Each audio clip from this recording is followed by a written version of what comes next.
Mr. Chairman, thank you for convening this markup. We have a slate of good bipartisan measures that we're taking up today, and thank you especially for calling up the Caribbean Strategic Engagement Act, which I was proud to introduce recently with Representative Ross Layton in.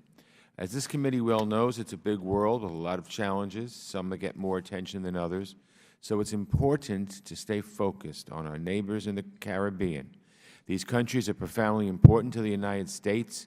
My own district in New York has a sizable diaspora population from Caribbean countries, and I hear from these proud and engaged communities very often. This bill makes it clear that U.S.-Caribbean relations are a major priority. It directs the State Department and USAID to devise a multi-year strategy for engaging with Caribbean governments. We want to put a particular focus on improving energy security, strengthening the rule of law, reducing drug trafficking, and enhancing economic cooperation. We want to ramp up diplomatic engagement, especially when it comes to key issues of the United Nations and the Organization of American States, and with the 5 Caribbean countries where the United States still doesn't have embassies, and I might add should have embassies as soon as possible.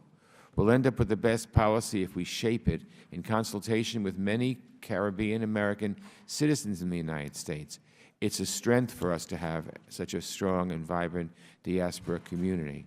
So this bill also calls for revitalized outreach to this community, seeking greater input on ideas for economic development and citizen security. So, Mr. Chairman, again, thank you for moving this legislation so quickly. I ask that all members support it. Next, I'll turn to Mr. Smith's International Religious Freedom Act. I want to thank him for all his hard work on this issue. Thank you, Mr. Smith. The freedoms of thought, conscience, and religion are enshrined in the Universal Declaration of Human Rights. Yet around the world, religious communities are subjected to escalating violence and persecution. In the 21st century, it is unacceptable for anyone to suffer discrimination because of how they worship, or for that matter, if they choose not to worship at all. The United States has a responsibility to speak out when we see basic freedoms under threat, and this bill will help the administration promote religious freedom around the world. So I support this bill, and I also support continuing to fully fund the Human Rights and Democracy Fund for all human rights abuses. I'll now turn to the bill offered by Mr. Trott and Mr. Deutsch, aimed at cracking down on predatory organ trafficking. This legislation would change our human trafficking law to include the trafficking of persons for the removal of their organs. We don't know much about this crime. Who are the victims? How do they get trapped by this illegal trade? What are governments doing to halt the practice, track down those responsible, and provide services to survivors? If this is a pervasive problem, then yes, of course, we must act. This bill calls for a report on this crime so that we gain a fuller understanding of the problem. While I have questions about including these provisions as part of our global efforts to confront modern slavery, I'm glad that we're working on the issue. Moving to Mr. Shabbat's measure, I'm happy to support this resolution, reaffirming the close ties between the United States and Taiwan. This is an exciting time for the Taiwanese people. Next month, a new president will be sworn in, the first woman to be elected president there. I could add so that the Taiwanese are ahead of us by a few months.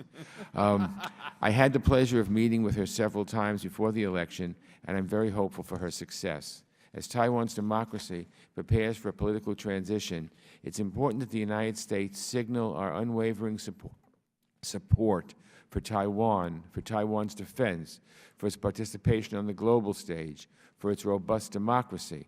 And so this resolution reaffirms our commitment to the Taiwan Relations Act and the 6 assurances. These are the measures that have underpinned our relationship with the Taiwanese people since we normalized relations with the People's Republic of China. Those ties remain deeply important to this day, and I'm glad to support this resolution. The Chairman and I have talked about this a great time, and we both believe it's important for the United States to stand squarely with our friend and ally, Taiwan. Lastly, I'm glad to support this bill from my good friend Representative Cuellar, which would allow the Starr-Camargo Bridge to continue as an important connection between the United States and Mexico. I have to say, at a time when we hear so much about building walls, it feels pretty good to talk about strengthening bridges. The Starr-Camargo Bridge connects Rio Grande, Texas, with Monterrey and Ciudad Camargo in Mexico. Under current law, the authority to operate this bridge will expire in 16 years. Though it seems like a long way off, that end date has already started to constrain investments in long-term improvements. This legislation would eliminate that expiration date, just as we've done for the West Laco Progresso International Bridge.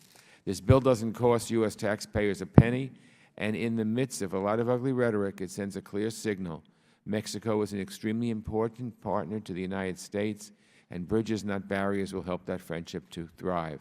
So I agree with the Chairman. I urge support for this measure and all the things contained in this measure, and I thank you again, Mr. Chairman. I yield back.